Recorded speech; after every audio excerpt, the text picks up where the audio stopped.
All right, let's go ahead and kick off with the final part of the training. Got about 30 so slides to get through. It's going to have the exit process, and then we'll go through a bunch of client management tools. So a lot of them are the same, but we have a few new ones. The exit process, once a client's enrolled into a normal data collection or into a program, performing such things as appropriate services, data inventory, and they've finished their stay. Basically, when you click on the program record, what we have here is basically assessment-based processes, and we'll talk about those as well during the session. And everything being a process, when they need to be enrolled, basically you click on this exit assessment button, and basically it'll start the process, and you kind of very similar to the enrollment, a lot of the same screens that we're going to see. You kind of do the whole thing all over again. The exit assessment consists of, again, the household selection. You can exit multiple clients at the same time as well, an assessment loop to recollect any data element exit that you need to, as well as the final exit screen. The system basically steps and walks the user through all the necessary data screens again. As I said, you can exit a single person, multiple people, and it, of course, allows for anybody also currently enrolled into that program to be included to collect all the different data for each client simultaneously.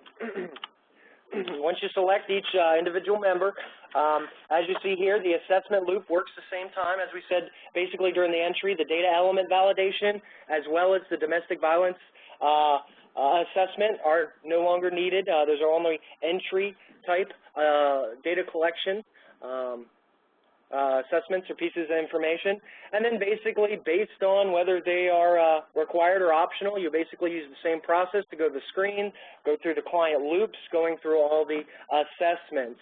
At any time, one note that we do want to make is anytime you are doing an enrollment or entry, there is a start page button up at the top of this enrollment loop or enrollment or assessment loop for exits. To abort the process. Say you may be in the middle of it and you say, oh, I don't have the right information here and I want to go ahead and, kick it out to collect the right information. You can go ahead and hit the start page and it'll basically take you to your start page. But if you have collected, because the system always wants to keep collected data, if you've gone through and collected, a couple of assessments or a couple clients have data, we don't want to lose that data. We don't want to just discard it.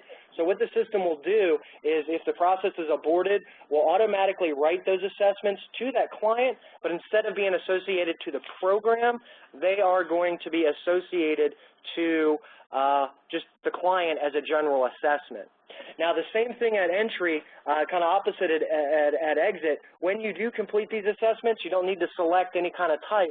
Each piece of data will automatically get associated to that program you're exiting, plus it'll have the type of a program exit. It's all automatically done based on your process. Now, once you've gone through another assessment loop, everything's collected. The exit screen is the final step in the exit process, and it does contain 4 required data elements. The program exit date, the reason for leaving, the destination, as well as the housing status at exit.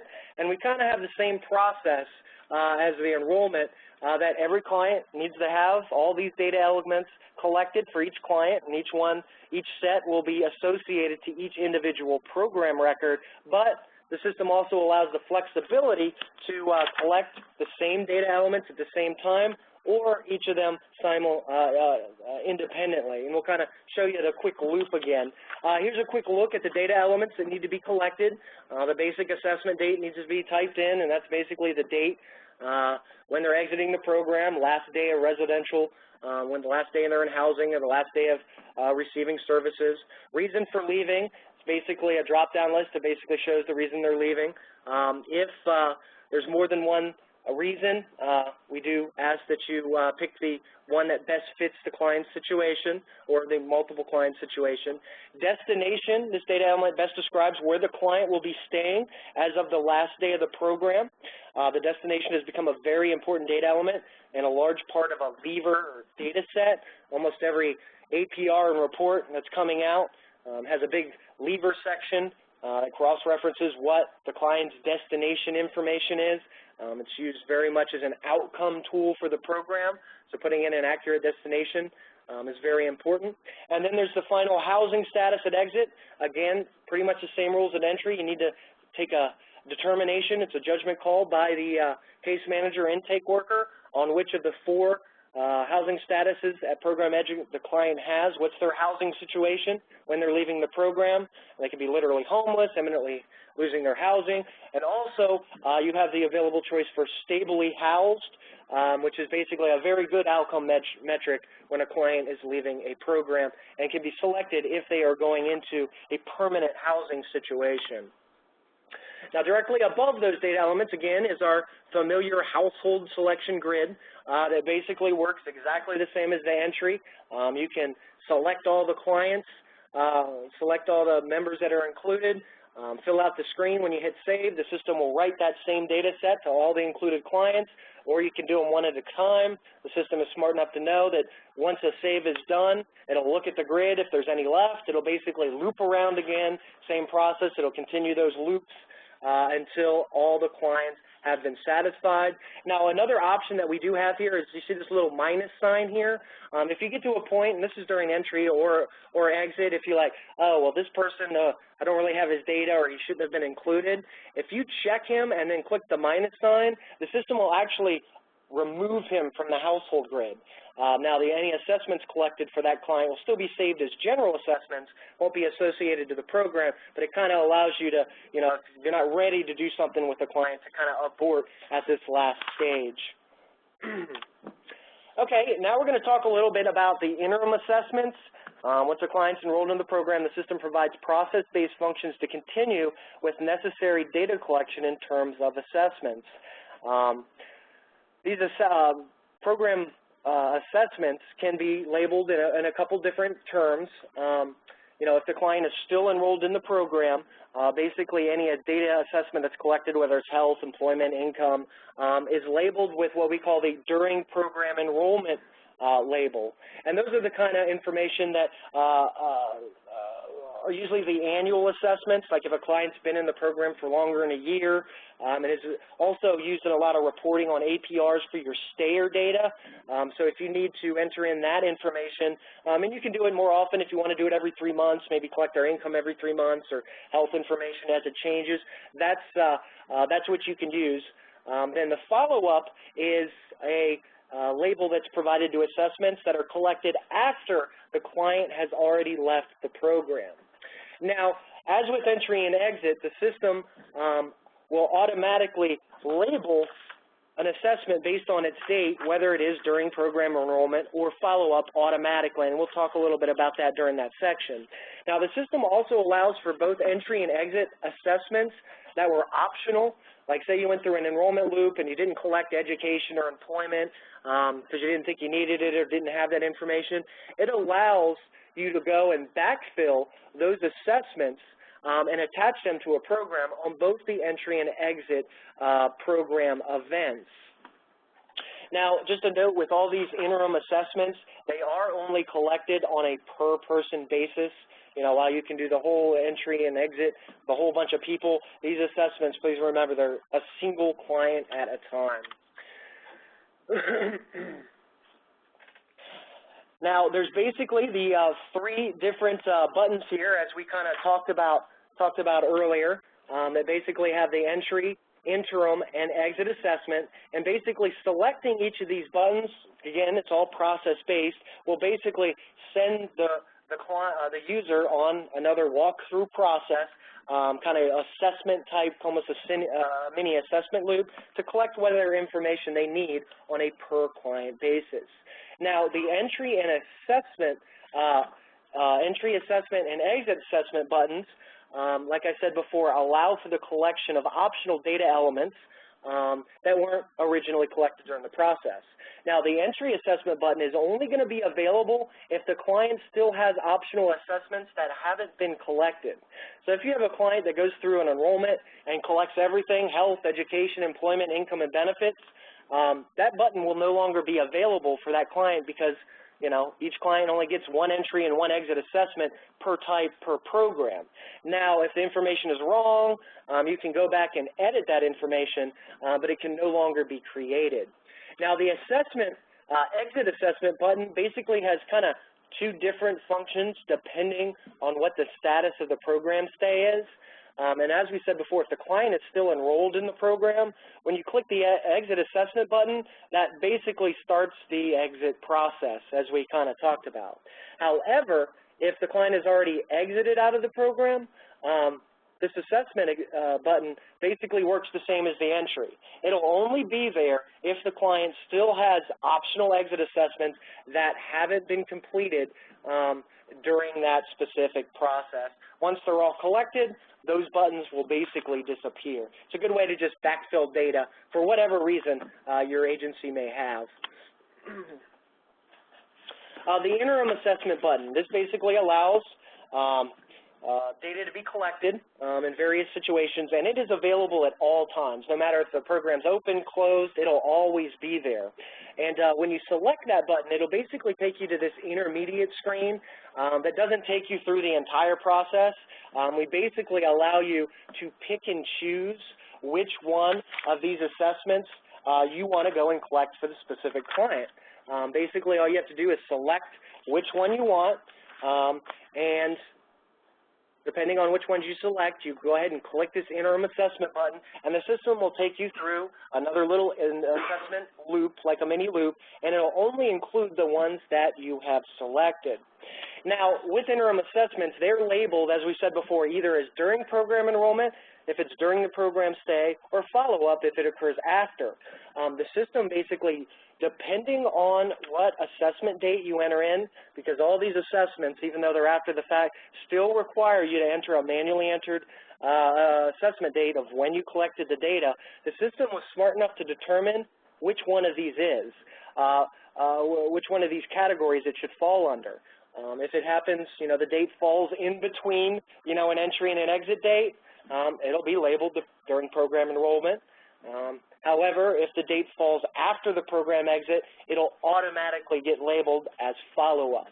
And please remember, for a lot of those APRs for those stayers, it's the during program enrollment assessment. That's what the system looks for when it's reporting those, follow-up or, stayer additional or annual assessments.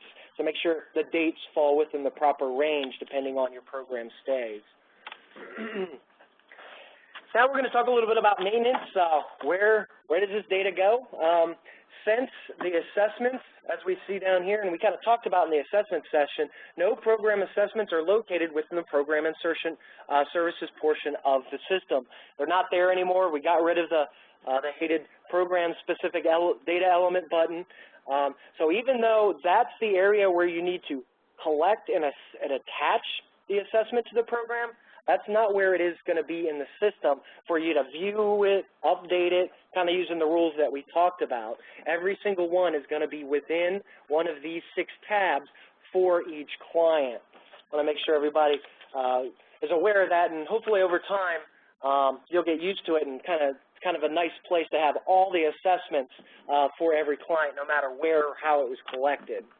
Now, within the assessment screen, depending on where it's collected, the system basically identifies what this data set is attached to. Is it just a general? Was it just, attached to the client? Is it a program entry assessment, program exit assessment? If there's multiple program records, which one? The system basically labels it. Now, for current assessments, as well as if you load individual historic, basically it shows this nice little information bar that basically tells where it's from, so that you'll know, hey, I want to review this guy's health assessment. I'm not sure if I got it right. You'll be able to determine which one it is by looking at either this blue bar here or the actual historic assessments have these 4 sets of data. Now, if it's a general assessment, as you see here, that's all it'll say. It'll just say general assessment and have the assessment date of when it was collected. However, if it's associated to a program, it'll show not only, it'll show the program name it's associated to, the program entry date. Now, we had to put that in there in case the client was enrolled into the same program multiple times. Basically, which one of those program records it's attached to, the assessment date, as well as the type. Was it an entry, an exit, during enrollment, follow-up? All that information is there.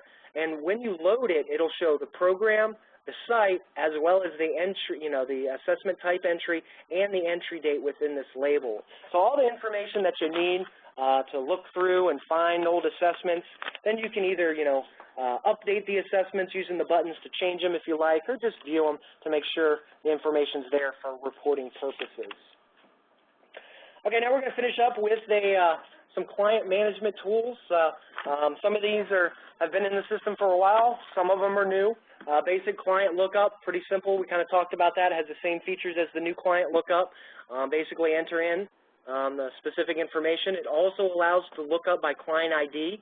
Now that is both the agency ID as well as if you have a global client ID, you can enter it in and it'll pull up the global record. As well as on the caseload, we basically haven't changed any functionality with the caseload. Any client that you are directly working with will be attached to you and be on your caseload. All you have to do is basically click on them, and basically the system will load that client for you. Household lookup, pretty much the same process. When you click on that, it'll basically prompt you for almost kind of like a Google, Yahoo keyword search. You put in the keywords that you're looking for, select the household you want, and here it'll basically come up with all the current members, former members. They can be edited, changed, added, whatever you need to do with that household to make it configuration correct. Client data sheet, pretty much we didn't touch anything with this for our existing users. It's still located in a couple places. The main place is within the main yellow section of each client right next to the program and services. And the client data sheet was designed to provide users with a complete data snapshot from both a profile assessment and program standpoint.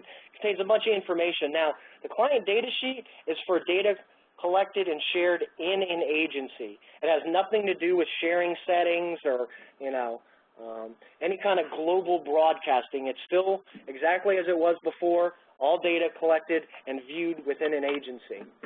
Now, when you open it up, it's basically got the same information broken up into a couple different areas. Here on the program side, it highlights any health condition or educational points of interest. It's got a bunch of information about the client, household members. Also, it shows all programs that have been recorded for that client, their basic program stays. It also allows you to click on each program, and basically as you click on them, it expands, and if you click on them again, it also retracts or collapses the information. It has all kinds of information in a read-only fashion of services collected, assessments collected that can be viewed, and also this page can be printed out, either given to the client for records or just used for informational purposes. Now, one of the new things in the system is the global data sheet. This was designed to provide users with a complete set of shared data plus information from each contributing agency a client has visited in the system. Now, this global data sheet link is not going to be there for all clients, even clients that have shared data within your agency. And it will actually only be there if the client has visited another agency and has shared data outside your agency. We didn't want it to be something that, only contained the information that you entered. We wanted it kind of be something to say, hey, we have some extra data that, your agency didn't collect and it might be of interest to you. So that's why some clients may have it, some clients may not. And it's located basically right next to the client data sheet within the global or within the big yellow menu. And when you click on that data sheet, tons of information within this global data sheet that is provided. And it's broken up into a couple different areas. The main area is basically what we call the global data sheet, and it basically is a nice printable, formatted version of the client's global profile.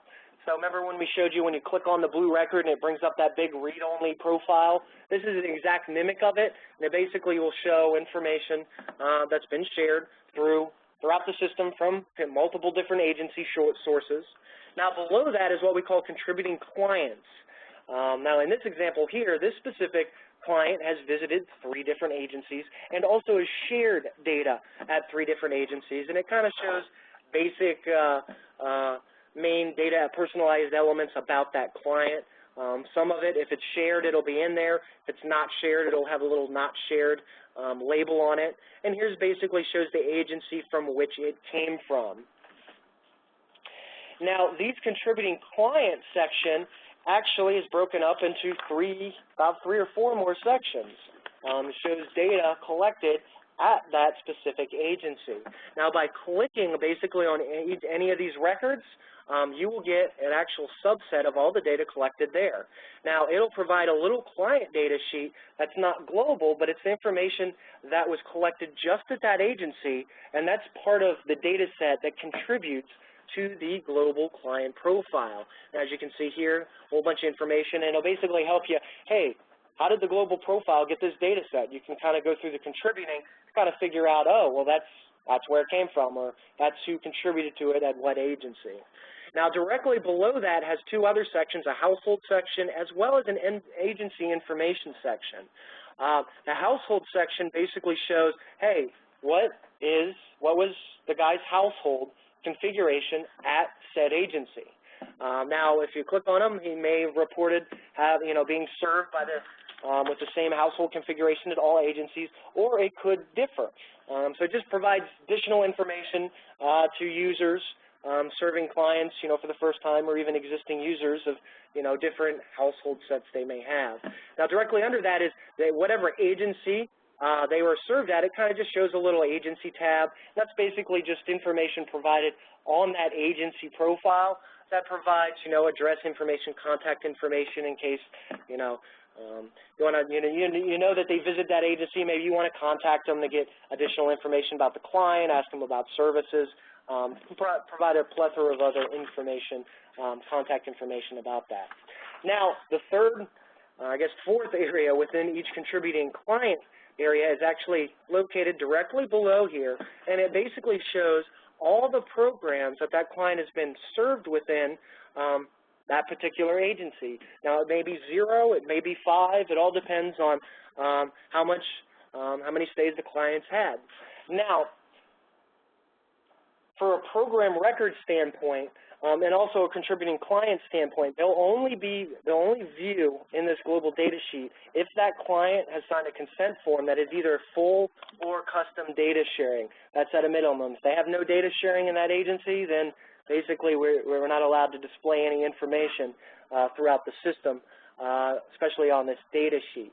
Now, the custom data sheet, no matter what sharing level they have, at least if they have some sharing, the system will at a minimum show the individual program record that they were enrolled in, which is consists of the agency, site, program, the type of program, as well as the entry and exit dates. Now, as with the client data sheet, where you can click on the individual program records and it opens up and it shows a whole bunch of service and assessment-based data, the global data sheet provides that as well, except the information shown is dependent on a couple of sharing levels within the system. Back when we talked about the initial global data sharing policy, we had that one whole column, which was health, income, benefits, has a whole bunch of settings related to what assessment data they can share. Depending on their individual settings, those are the global settings for what information is displayed on the global sheet. So for a particular client, if they've turned off income or a couple health elements, when you click on any program record, that specific information won't be shown because the client doesn't want it to be shared. Now, we have a second layer of sharing settings that we've kind of almost added as override settings within each individual program record. Now, while the entire data sharing policy provides the default sharings, and they can't be overturned, so, if a client says, hey, I don't want to share services or I don't want to share income for all programs, there's no way to default, share it within a program, but it does allow it to override to not share things that have been defaultly shared. So within each program record, directly below each button, there's basically two options. It says share assessments or share services, and it's related to what information you want to share or not share within that program record. And that was kind of designed for the fact that, maybe a client does want to share health information for their programs, but maybe they got enrolled into a specific mental health program and maybe the caseworker or even the client decided, well, it might not be a good idea to share specific information from just that program stay, and that's the reason these extra flexible options were provided.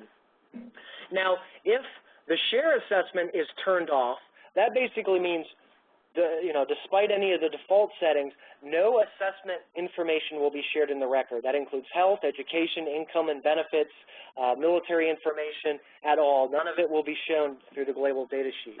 Now, if they unselect services, that means no services that were collected during that stay can be shown for the global data sheet, just for this individual program. So hopefully this will provide a lot of flexibility to the different sharing levels and what information can be displayed just within the global data sheet. And just as a notice, we're going to kind of show you now, when you do click on a global data sheet, there's a couple different sections that it has, and each of them, you can see here the services, income sources, non-cash benefits. These basically are, depending on the program, what's been collected in the program will show each instance in a record. Now, depending on the sharing level of these, whether they're shared or not within the policy or within the program record itself, these grids may or may not appear there. So if you go into a record and say, hey, there's no income and benefits within it, that means that the client and the agency has turned it off for this specific record. Now, with the sharing, unlike the global profile that kind of uploads and downloads data, this is all done in real time. So if you go into a global data sheet from your agency and you notice from one of your programs, oh, it's showing income and benefits, I don't think that's a good idea. You can immediately go in and turn on and off program-based sharing, and the system will immediately enact it. So basically, the next time or anybody else that reloads that global data sheet across the system, it will disappear or appear automatically in real time based on those settings. Now, the ones directly below that, while the income, benefit, and services are kind of based on an individual record basis, since health, education, and employment kind of have more in-depth data that we could fit into individual grids, they actually will have each assessment recorded here from that program that shows the type plus when it was collected. And when you click on it, it basically will fill out all the data elements that were shown.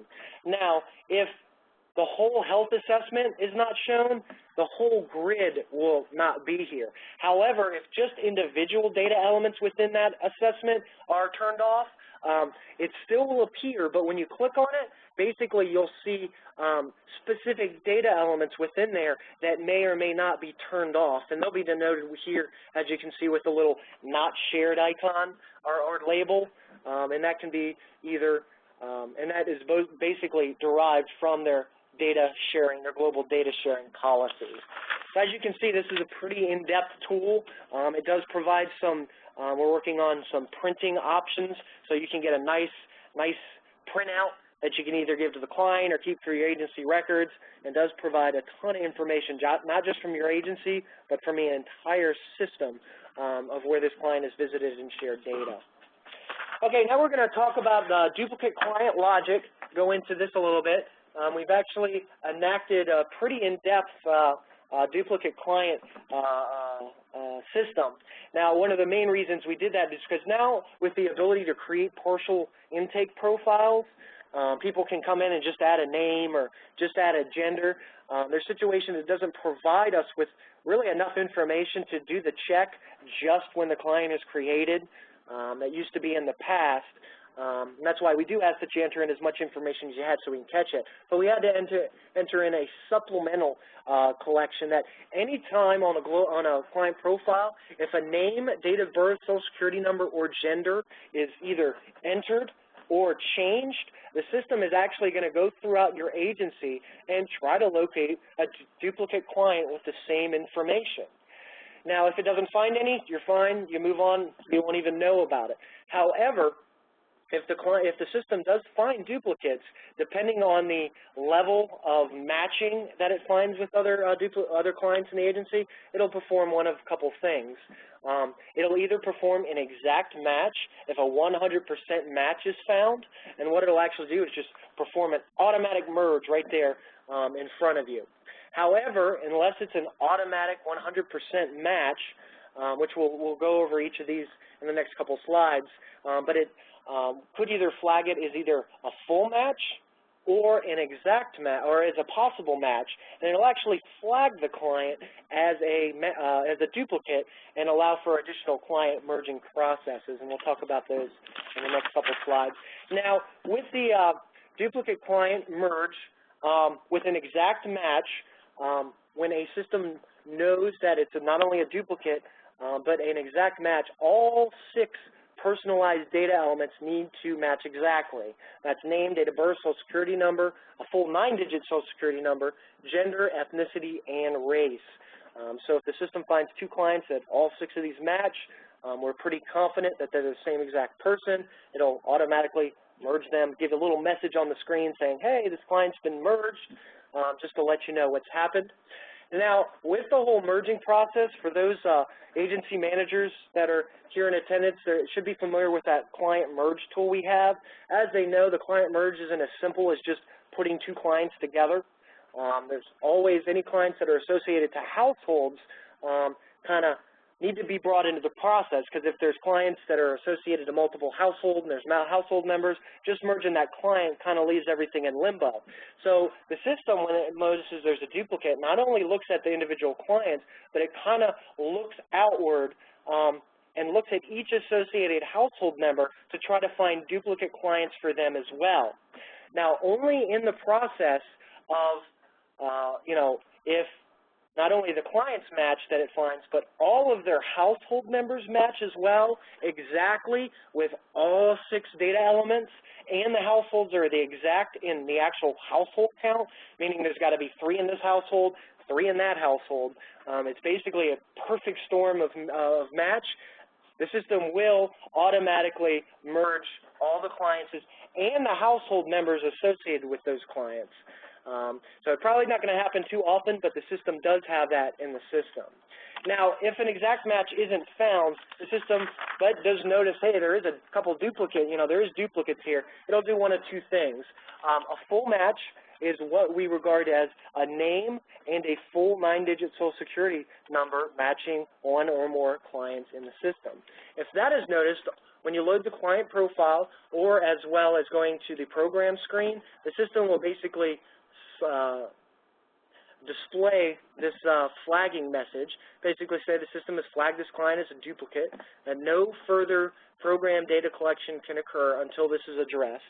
And the messages will basically have a little client merge tool that you're allowed to select, and it'll allow you to partake in the merging process.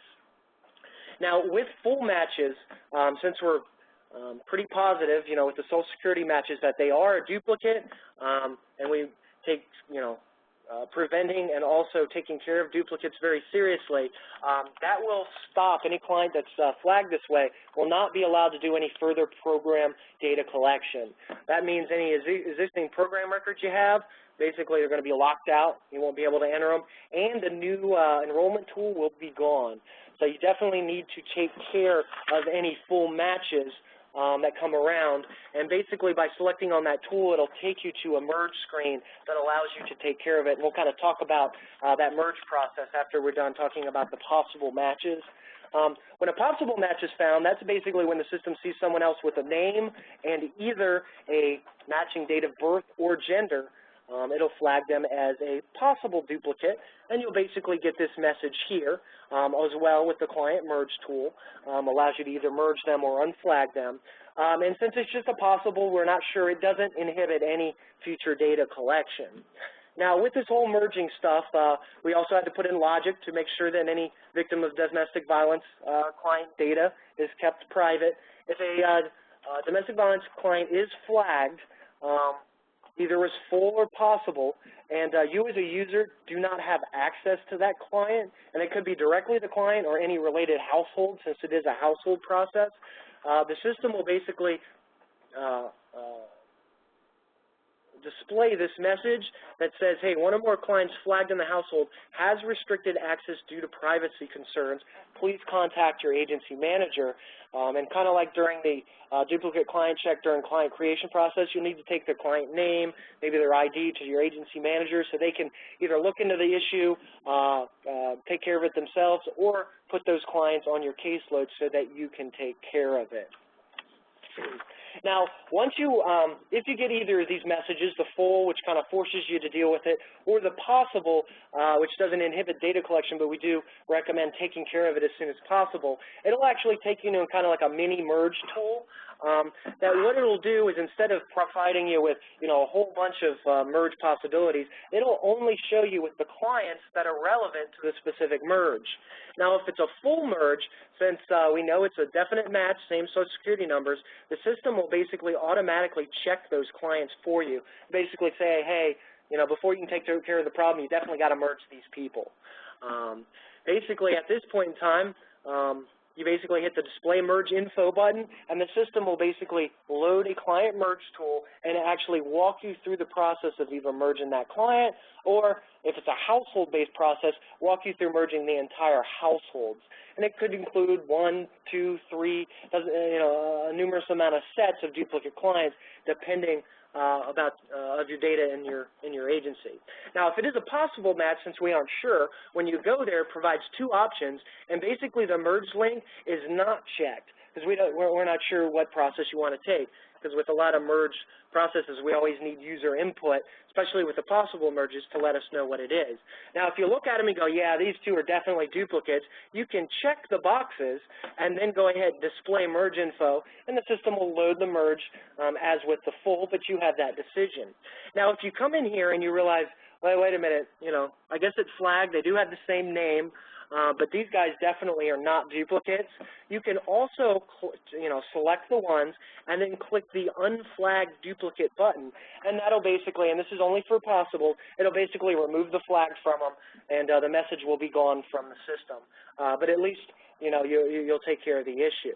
Now, just to note that in certain situations, depending on your data, you could enter this merge tool, and there could be a combination of full and possibly matched people in there.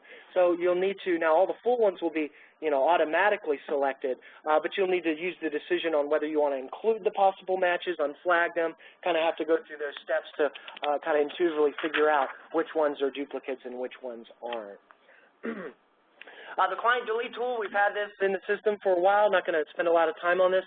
This has been available for all users in the systems. Clients should only be deleted and removed if they've been mistakenly entered or duplicated, not because they finished or exited your agency site or program. We want to keep all that data historically kept for reporting. I think everybody knows that and follows that. Now, once a client is deleted using this utility, they are permanently removed from the system. They're basically gone. There's not a very easy, there's no way to retrieve them, so please take care when using this tool. It's basically still available in everybody's tools section. Click on it. It basically asks you to search, and depending on the search, basically either brings up that client or asks you to pick the specific client you want to delete. Then it kind of goes through about a 4 or 5 step process of saying, hey, this is his profile, you sure? This is the programs the guy has, are you sure? It really makes you go through those steps to confirm to delete that specific client. Okay, that about does it. We just got some documentation stuff we want to talk about. We have our own website. Everybody hopefully is fairly aware with, www.newpa.com/PAHMIS. Holds a whole bunch of resources from publications, documents, training library. Can also be found on the New PA Technical Assistance link down there. Hopefully, we should, by the release time, it's not up there now, but by December 12th, we should have a whole bunch of new system documentation up there available, including the client consent form, system user agreements, as well as the feature guides we should have up there. The trainings we'll try to get there as soon as possible.